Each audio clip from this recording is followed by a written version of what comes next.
Hi, friends. Joel Powell, Papa Dale, returning once again with another episode in the series Christ versus Culture. This is a series that focuses on the meaning of 1 John 2 and verse 15, which says, "Love not the world, neither the things that are in the world. If any man loves the world, the love of the Father is not in him." Now, the meaning behind that verse is not that you can't enjoy life or that you can't love things in life. The meaning is that Jesus Christ must be the highest priority in your life. The reason, as they say, for the season, whatever season that might be. Now, this is just one of literally hundreds of videos that are being produced and published and uploaded to YouTube for two reasons. One, to provide an educational content for Christian community today, and two, to provide an educational content for folks who will be left behind after the rapture of the church. They'll be looking around for sure and wondering, well, gosh, what happened? Maybe I should pay attention to the Bible. And the Holy Spirit will have this as a resource that he can direct them to if he chooses. So who am I? I'm Papa Dale, and I'm a retired pastor, teacher, theologian, evangelist, chaplain. I've done a lot of things in 50 plus years of life and service to the Lord Jesus Christ. And you can read a little bit more about me or you can see a little bit more about me on a video called Papa Dale Intro, video number 0, on any one of the Bible-related playlists on this channel. And it's good that you would know something about people who say they're going to teach you about the Bible. Now, in my video, it'll tell you a little bit about my educational background, schools that I went to, churches that I served in, and something about my family life. And that's all important to know. But the most important thing to know about your Bible teachers is this: is what they teach consistent and congruent with the Word of God? If it's not, then don't listen to him. Walk away. Now, some people will try to spiritualize Scripture. They will say, it says a donkey, but it doesn't really mean a donkey. It means Satan. It says a cloud, but it doesn't really mean a cloud. It means the Holy Spirit. They're spiritualized. They'll read into things in the Bible that they want it to say rather than staying on script and saying what the Bible says. So you need to be aware and beware of those kinds of teachers also. So we are about to embark on the next video, the title of which is Evil Never Rests. You know, you and I have to go to bed at night. If we don't, we're zombies in just a matter of 48 hours or so. So we've got to get some sleep. But spirit beings never sleep. And evil never rests. 24/7, 365, the forces of Satan and demons and fallen angels are at work on the face of the earth, trying to defeat or set up circumstances that they think will defeat Yahweh. Never happened. They don't have an understanding of just how infinitely great God is. Their understanding is actually better than mine, but he is so great, he absolutely knows everything that can be known. It's astonishing how great he is. So, evil beings, evil entities, they work 24/7, 365, and the focus of their work is not to convince more angels to rebel. It's not to try to stand in front of the throne and give God the finger. That's not where the focus, that's not where their work energy is invested. The work energy of the forces of evil is invested in you. You. Human beings. That's where their energy is invested. And you have to know that you are extremely important to God, and the forces of evil know that if he can mess up your relationship with God and keep it messed up, that he might have a chance. But there's no way, because God is at work and God will win in this struggle. For God, it's not even a struggle. It's like, an infant trying to wrestle with his father. I mean, it's worse than that. The distance, the gap between the two is worse than that. So culture tries to portray it as Christ and Satan arm wrestling and who's going to win and go this way one way and goes this way another way. No, that's not the way it is. Yahweh is so powerful that when his purpose for the world to mature to the place that he wants it to be, when his purpose in that happening are fulfilled, Satan's taken care of. And the forces of evil are taken care of. But, I digress. Let's talk about the teaching today. Evil never rests. Well, here we go.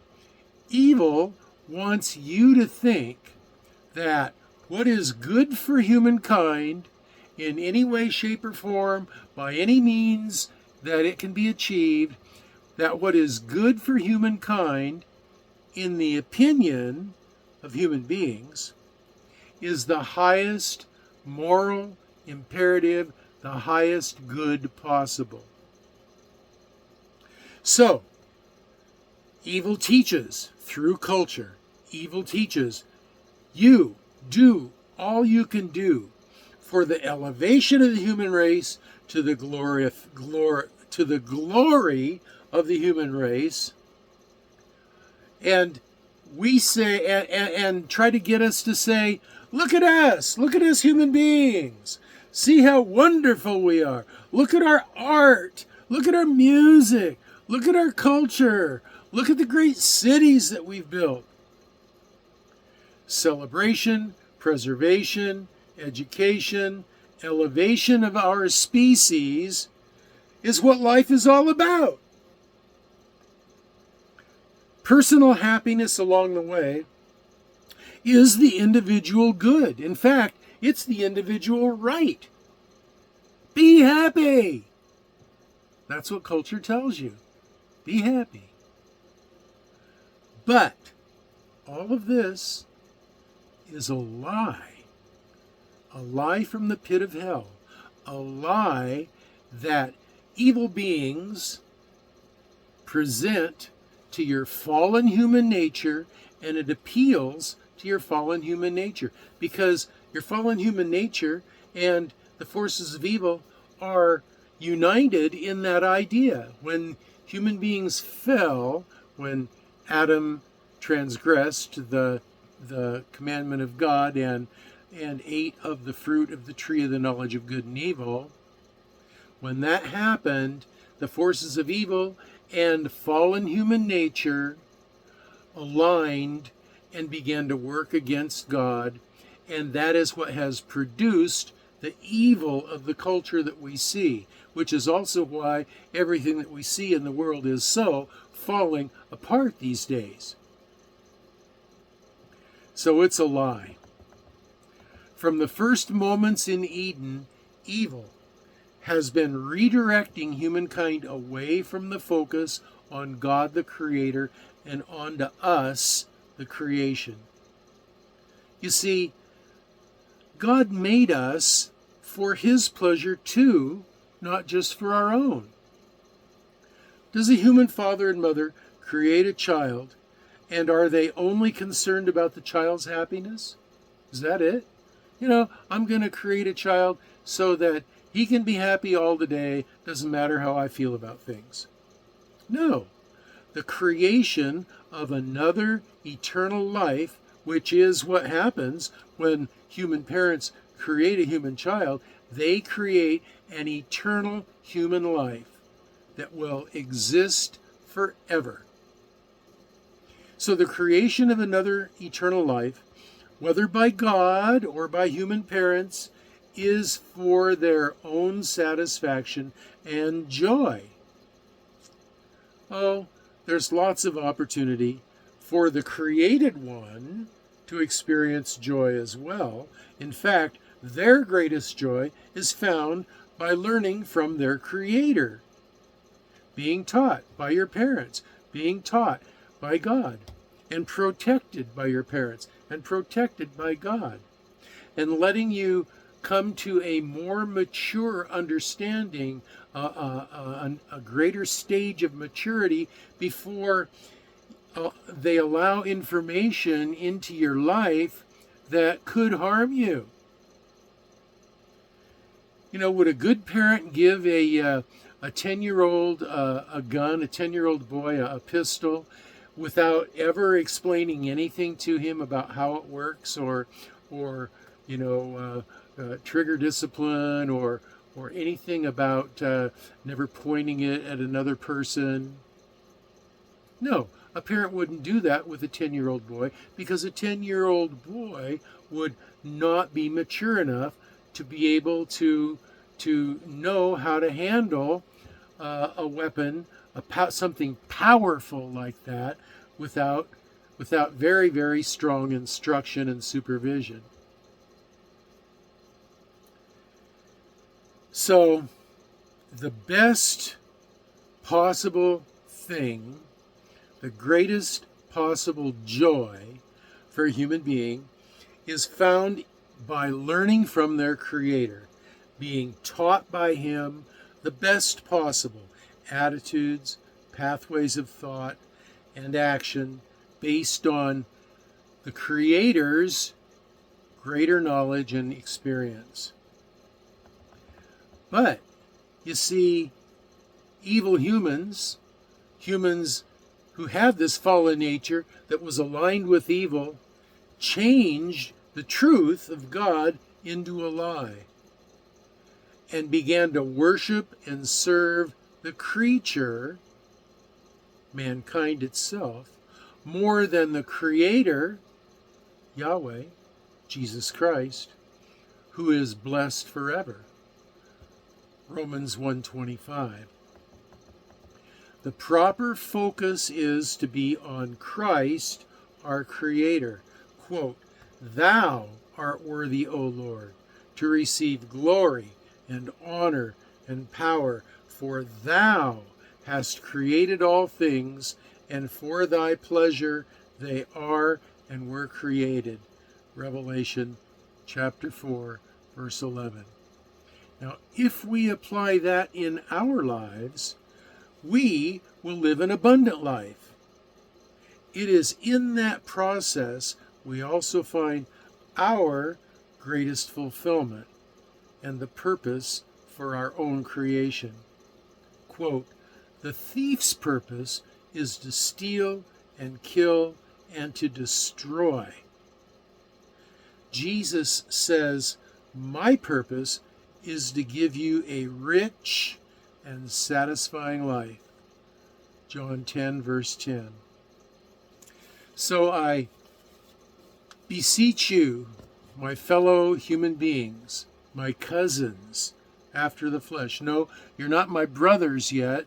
If you become believers in the Lord Jesus Christ, you become my brother in Christ. But until you do that, you and I are just born of the same original person, Adam. And that makes us cousins. Go back through the lineage, we're all related, but we're all cousins. So, my cousins, I beseech you, believe on the Lord Jesus Christ so that you can be saved. Believe that He came to solve this fallen sin nature problem in you, and to replace your stony heart of opposition to Him with a living heart of flesh that would be open and compliant and humble before Him.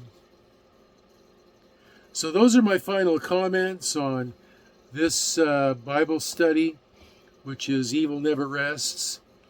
It doesn't. We've got to rest. It never rests. You and I have to pay attention and let the Holy Spirit fight our battles. Those are my final comments. If you have comments, questions, or prayer requests, you can leave them in the comment section down below. If they're going to be really lengthy, then take them to my Facebook page. The link to that is down below. And there's also a link to these lesson notes if you'd like to slow things down and look through those more carefully. The next video, I never know what it's going to be. It's all led by the Holy Spirit. Could be something new that He has me create, or something that I've written a year ago. I never know.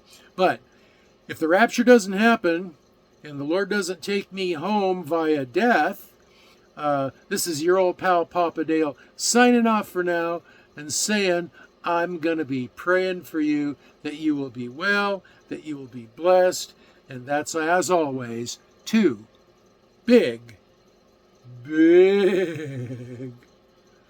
thumbs up.